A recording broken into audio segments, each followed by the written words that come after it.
Welcome to Private Asset Management's Week in Review. Today is Friday morning, December 2nd.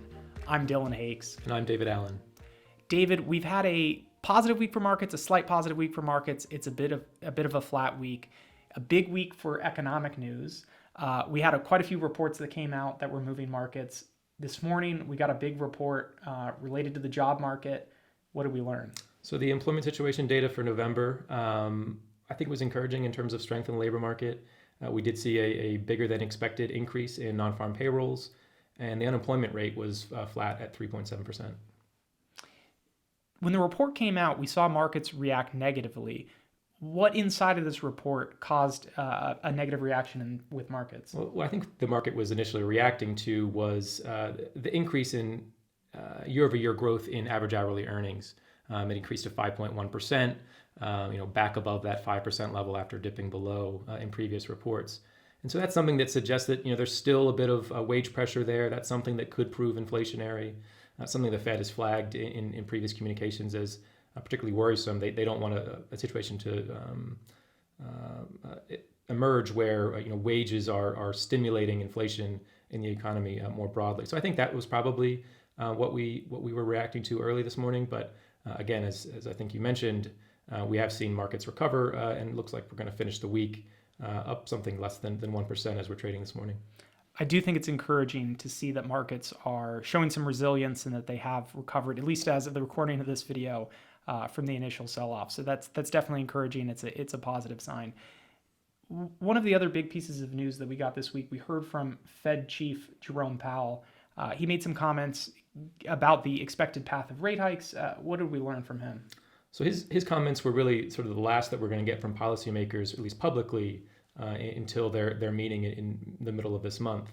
I think he was communicating that the Fed has obviously increased interest rates pretty significantly so far this year, and we're really at a point now where they want to slow the pace of rate increases as soon as this December meeting to begin to sort of assess how the cumulative impact of those rate increases is having on the economy, on the labor market, and on financial markets. And so that was really what he was saying. I think that was pretty positively received, at least based on the trading after he made them by U.S. equity markets, suggesting that 50 basis point increase that we've been expecting at that December meeting is really the odds-on favorite. That's a very high probability right now being priced into markets for a 50 basis point increase, versus the 75 that we've gotten over the last four meetings from the FOMC. The last piece of economic news and data that we got this week, we got a report out of the personal income and spending, giving us an insight into the consumer. What did we learn? So a couple things. This it's called the Personal Income and Spending Report. It obviously also includes the PCE data, which is the Fed's preferred inflation measure. I'll tackle the personal income and spending side of it first. I think consumption, the data showed, is holding up fairly well early in the fourth quarter. We're seeing a nice contribution from motor vehicle sales, which suggests that some of the supply chain issues that auto manufacturers have been dealing with are beginning to abate, and that some of the pent-up demand for new vehicles is being satisfied at this point. That's something that could really prove a tailwind, into next year. I think on the personal income side, things aren't looking quite as strong.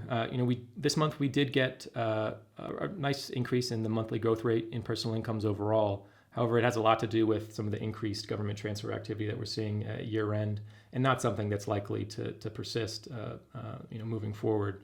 The wages and compensation portion of the personal income data shows that real disposable income growth continues to be pretty meager, and that the savings rate continues to fall. So at some point, that's going to need to be made up for, and I think it suggests that we could see a slowdown in consumption, perhaps early in 2023. The other report that we mentioned that we get within the personal income and spending is the PCE report. This is the Fed's preferred inflation measure. What we've been talking about all year is inflation.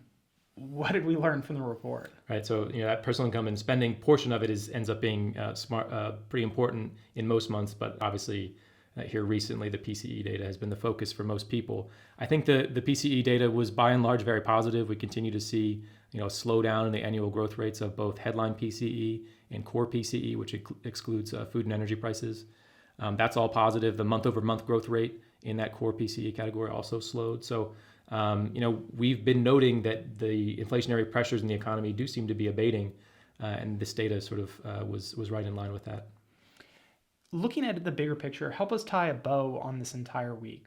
We've had a bit of mixed signals. This morning we got a report out of the jobs market that was a negative. Markets reacted negatively to it. We heard from Jerome Powell that seemed to be a positive for markets. We also got the PCE report that mainly was good news on inflation. How do we take this week in summary? Is this going to change Fed policy? What do we think going forward? I'll take the Fed bit of that first. I don't think the data we've gotten out over the last week, or really the last 2 weeks, is going to have a big impact on what the Fed was going to do. I think if we look back 2 weeks, we were expecting a 50 basis point increase at that December meeting. That still seems to be a very high likelihood of getting just 50 basis points at that meeting. The markets are pricing that as currently a very high probability event. So I think we can be fairly certain that's what we're going to see. In terms of the market reactions and some of the volatility that we're seeing, day to day, a lot of this data is, again, as you mentioned this week, is pointing in the same direction, that things are suggesting that the Fed is going to be able to slow its pace of rate increases, that we're closer to the end of the rate tightening cycle than the beginning, certainly. But not all of it is pointing, exactly in the same direction. And so we do get some day-to-day volatility in that. But it's something to keep in mind that if you just, look over a longer period of time, markets are adjusting themselves. I mean, we have seen interest rates fall. Though they're up a bit higher today because of this employment situation data, week over week, we have seen interest rates across the Treasury yield curve come down lower. So that's sort of the horizon that we should be approaching things with is not day to day, but looking over a longer period of time and how things are trending with a bit sort of a broader perspective. Speaking to that and speaking to markets, we've had a tremendous amount of volatility this year. Clients have gone through it. We've all seen it.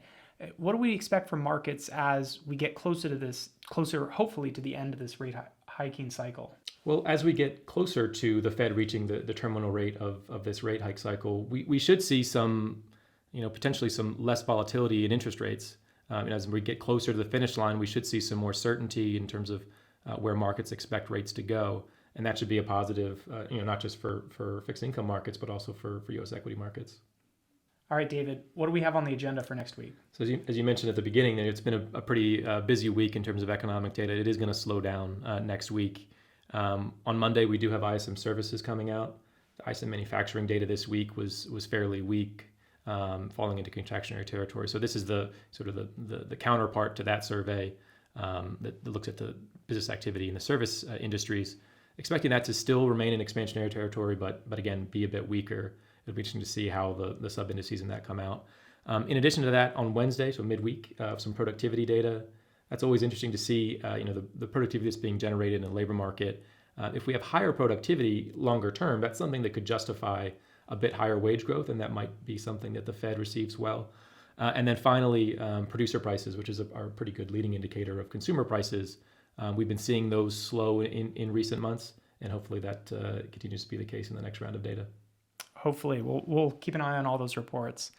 Thanks, everybody, for joining Private Asset Management's Week in Review. We say it every week, but if you enjoy the videos, please go ahead and like and subscribe on our YouTube channel. We will see everybody next week.